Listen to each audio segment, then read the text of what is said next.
Well, hello, everyone. This is John Byrne with Poets and Quants. Welcome to our deep dive into the MBA program at the Kenan-Flagler Business School at the University of North Carolina in Chapel Hill. I have two terrific people with me to talk about the program from both a high-level perspective as well as in the sort of front lines of the program perspective. We have Ann Bryan, the director of the full-time MBA program, and we have Susan Malberg, who will be graduating from Kenan-Flagler with her MBA this year, in a few months, in fact. So welcome. Thank you. Thanks for having us. Absolutely. So Ann, give me the nuts and bolts. What makes this program special? Sure. At UNC Kenan-Flagler, our mission is to build and inspire leaders who make the world a better place. And we go about that through and our program built on our core values: integrity, inclusion, innovation, and impact. So integrity, we're honest and trustworthy. We treat others respectfully. We believe every individual should feel valued and treated equally. I would say in a world where the only constant is change, our commitment to excellence leads to innovative methods in teaching and working. And we believe we can help create financial and social value broadly in the world through our impact. We're looking for students like Susan here who are forward-thinking, collaborative, curious, and we hope that we teach them to take on any challenge at any time and create solutions that frankly drive positive business and community results. As you mentioned, we're located in Chapel Hill, which is part of the dynamic Research Triangle Park, as they call it here in North Carolina, routinely ranked as a great place to live and work. It's growing quickly, home to global corporations, very vibrant entrepreneurial community, as well as social enterprise and lots of higher education. And we think that that uniqueness sets us up to allow us to be, experts through those connections and open up global opportunities for our students as we leverage that location and form relationships between the school and industry and our community that sort of turns into recruiting opportunities for us and hopefully a new student class to follow Susan. And this is a traditional 2-year residential program where students get to do an internship during the summer. What percentage of it is devoted to the core curriculum and what percentage is devoted to electives? And do you have concentrations or specializations, which is another word for majors? Sure. Yeah. So, I think we all agree that success today requires, students to be specialists about certain topics, creating unique value, but also generalists that can work across and relate to diverse teams. And so our program is fundamentally T-shaped, breadth in order to gain knowledge you need to work with others, to integrate, depth to hone your own brand. The full-time curriculum is designed to cover the breadth of what we think successful leaders need to know, things that we would say probably on this call every business leader needs to build on regardless of industry or focus. So finance and accounting, marketing strategy, leading and managing communications, operations, analytics, and so forth. Our first semester, what we call Mod 1, is mostly required courses, what you refer to as our core. And then the elective curriculum really opens up to students in the second semester of the first year with a few required courses kind of sprinkled in there, with students having the ability to choose their own, path and build out that depth that they think will serve them well. Every year we offer over 125 elective courses, often newly developed courses. So that as needs of the world and industry change, that we're sort of adapting old courses or creating new ones to adapt to that change. We also offer 12 academic concentrations that students can pursue if they wish, including real estate, healthcare, management consulting, energy, and so forth. And those concentrations will focus on a specific set of courses in addition to providing students access to educational and experiential opportunities, including some of our centers on campus. And we hope that through those centers and the concentrations, we're creating some industry-specific interview preparation, focused career workshops, career treks to businesses and organizations where students can learn about different career paths, case competitions, mentorship, all of that wrapped in experiential learning, sort of a wrapper. Terrific. That's a really good explanation. Now, Susan, take us through your thought process in deciding to get an MBA in the first place and then choosing Kenan-Flagler. Yeah, absolutely. I'm a bit of a non-traditional applicant. I like to think that I had some life experience before coming into the MBA. I had followed kind of a circuitous path. I was in educational technology, and then I moved into the classroom, was actually a high school teacher at a high needs district, which is the opposite of what a lot of people in education do. So I really had a certain goal in mind as I pursued my MBA, and I wanted to ensure that I was choosing a program that would set me up for the very deliberate next step in my career path. So any school is going to provide you with some opportunities, but I really looked at two key factors. The first is just valuing me as an individual, and I felt that UNC really wanted to understand how they could build upon my experience and help me grow, but also how some of those soft skills that I came with could integrate into the community here and allow for opportunities that I could pursue to really integrate into the experience. And then I really understood from teaching that you can't really think about business without having this global mindset. So I wanted a school that could provide a global perspective, but one that was very integrated and one that went beyond the traditional metrics that we often think about in terms of international students, faculty, curriculum. I wanted a hands-on experience that would allow me to really open and widen those perspectives that I had. And through my time here at UNC, I can say I've went on 6 global experiences that have allowed me to really work with different universities, different, global businesses very strategically. So I definitely made the right choice. A half dozen global experiences? Yes. That's remarkable. Yes. Wow. And I would not do it any other way. Now, Susan, well, your undergraduate major, I'm assuming, was education, right? It was actually English and history. So Okay. double majored in that. I was English and political science, so similar. So you didn't know anything about accounting, finance, marketing, strategy, leadership, right? Well, I knew a lot about leadership, but I would say that, I had to get up to speed on many of the quant skills. So what were your first impressions when you entered the program? What surprised you? What delighted you? I think what surprised me the most was how much I enjoyed my finance classes. I remember studying in ASW, which was Analytical Skills Week, and I became very good friends with another student in my program, Raider Kenan, who came from a finance background. And he joked that if I kept answering questions, I would end up recruiting for finance. And I told him, absolutely not. I was just there to get through that part of the program. And then 2 months later, I found myself competing in a national finance case competition and bringing home the first place for UNC. So wow. I think coming from that, the delight is that the professors here teach in such a way that they really are able to bring excitement into, the dullest of subjects, coming from a poet perspective, and really encourage everyone to embrace possibilities that they might not have thought about before. And then I would say the other way that the program is designed is you might feel like you're taking a lot of quant classes very early on, but by the time we reached recruitment, I understood that I had a very solid foundation that made me feel very confident in any industry in which I was recruiting, which was really helpful. Now, did you ultimately recruit in finance?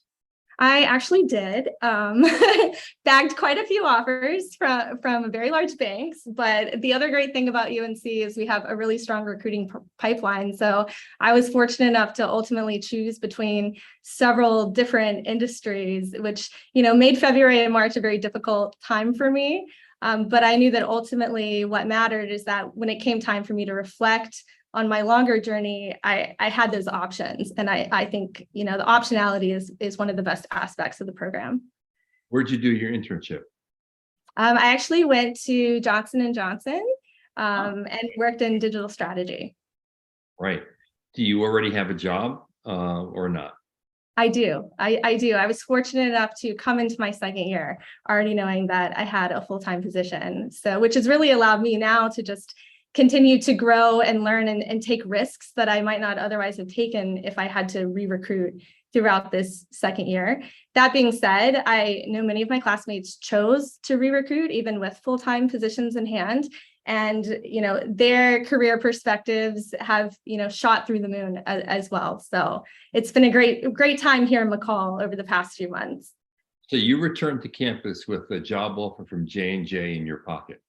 Yes. Good place.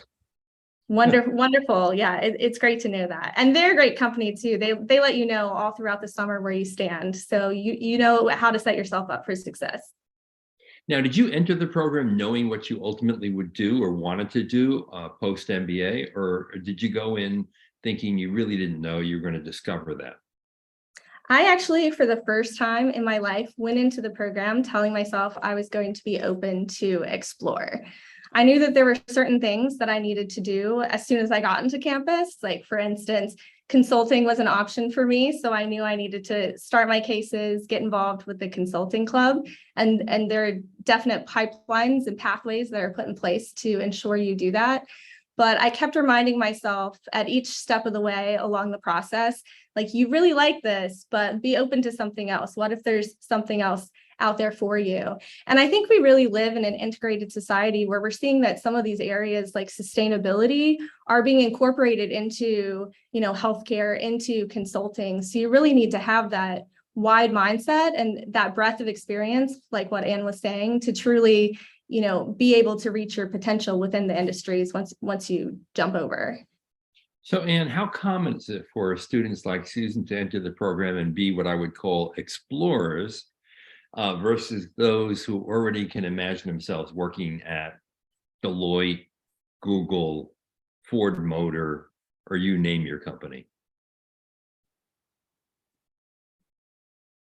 I think that's a great question. I think that we are designed such that we can take all of those kinds of students, the students that were accountants and they want to come back and they want to grow in their career, either in their company or go to a bigger company. They want a salary increase. They're looking for some new metric to measure themselves by in their career.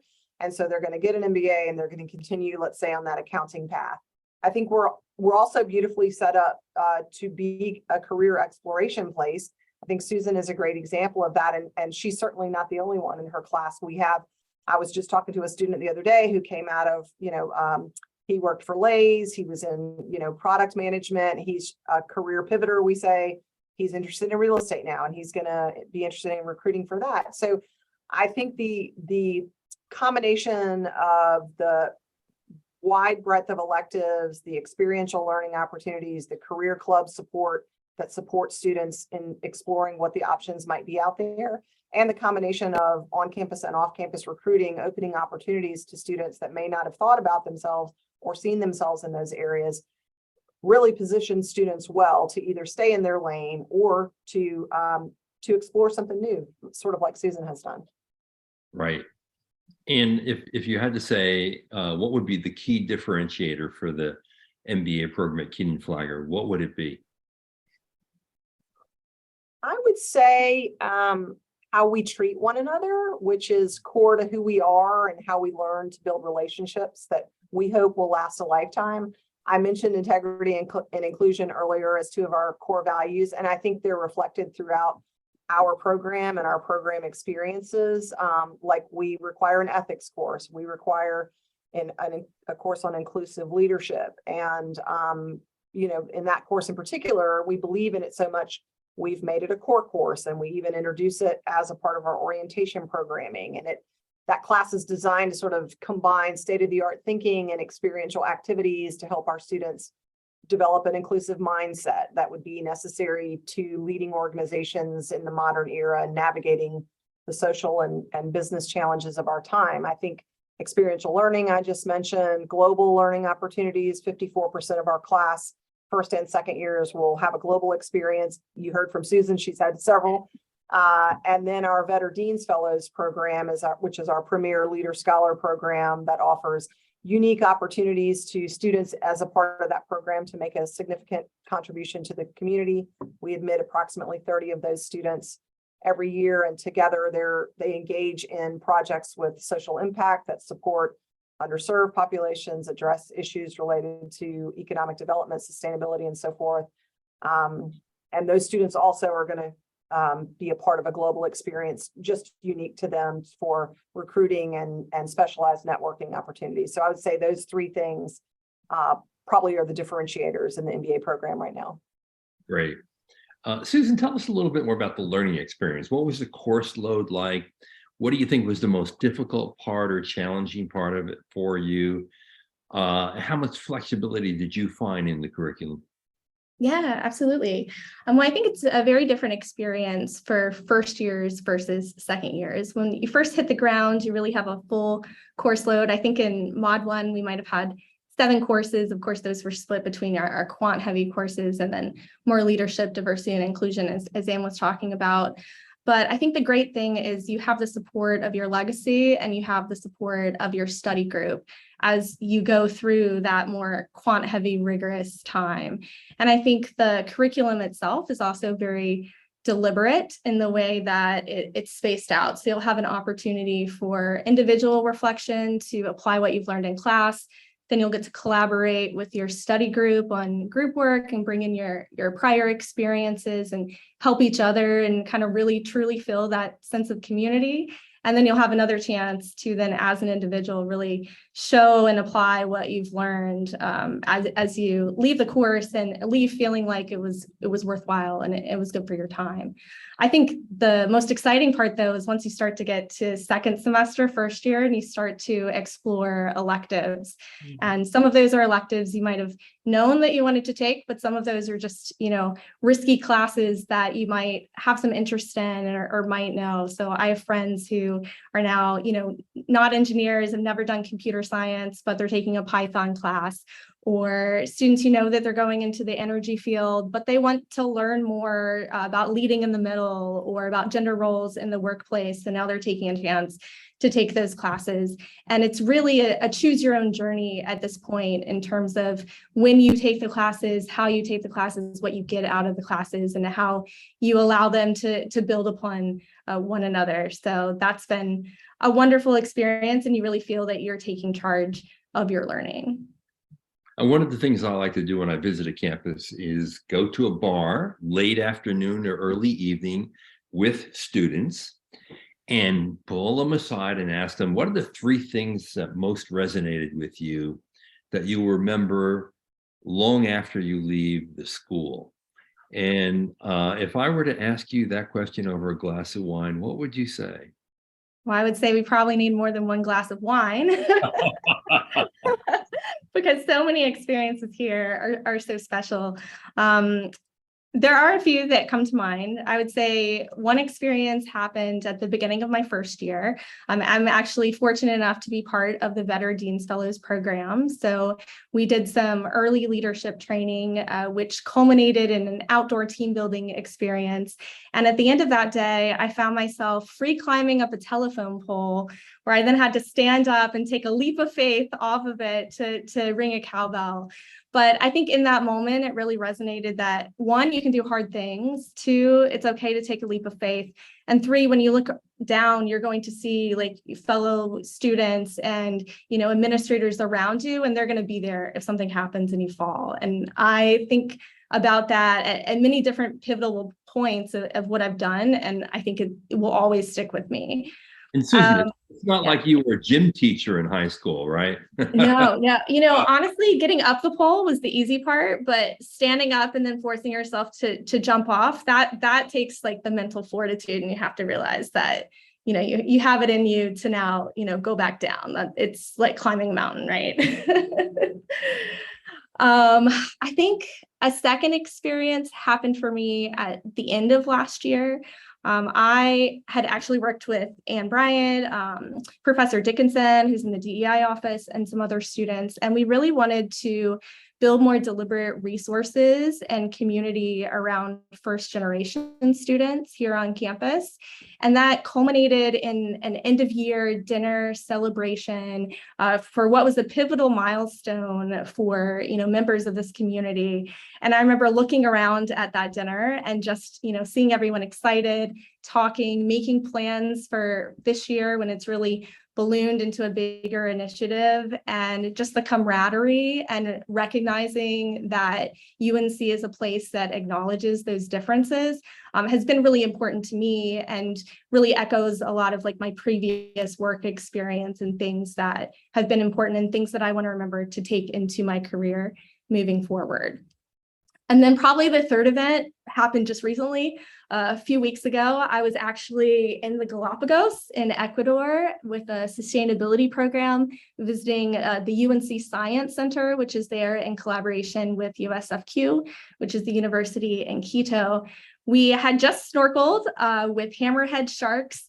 We had, been face to face with sea lions, but then we had the opportunity to go with a translator and actually talk to members of the business community in the Galapagos and try to understand issues that they had with energy, and basically strategize and put forth from our own experience, ways that we could help that community. And I think that's a great example of some of the hands-on impact that the school has. And it's also one of those once in a lifetime. I probably would have never had that experience were it not for my time here at UNC. So it was magical. Well, those are three very resonant experiences that you relayed. Thank you.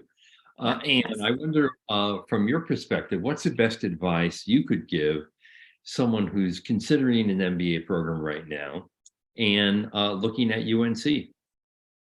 So first, I think it's important to define what your passions, your interests, and your values are, and be able to communicate those well. At UNC Kenan-Flagler, our career and leadership team uses a 3-part career search model to help students with the career planning and recruiting process, and that alignment. And that is know yourself, know the market, and market yourself. I think knowing what you want as a prospective student is half of the battle.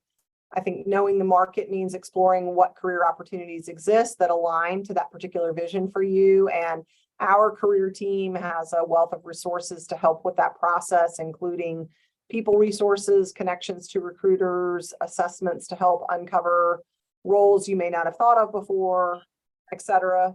Our career coaches are working with students to help them figure out what employers are looking for in candidates right now in the market, so they can build those strengths and fill in gaps if they have them via classes, leadership roles, experiential learning that we've talked about.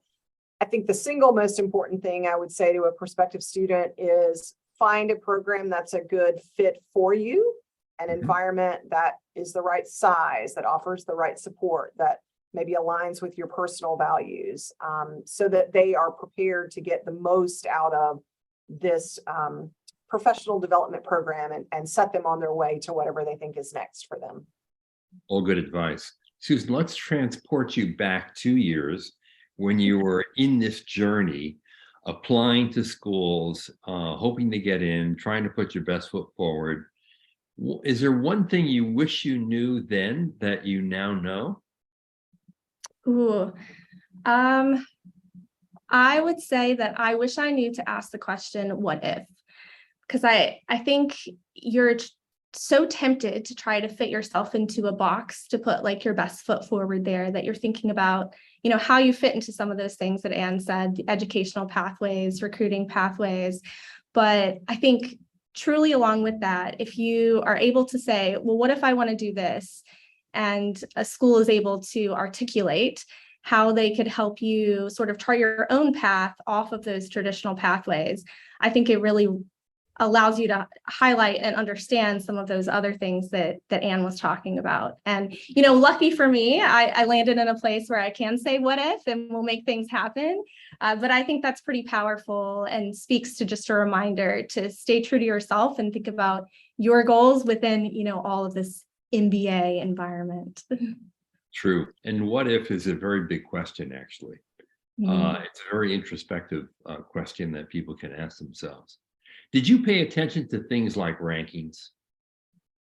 I did a little bit. Like I knew that I wanted to go to an accredited school on the East Coast. I wanted to have the power of a network behind me that would allow me to pivot.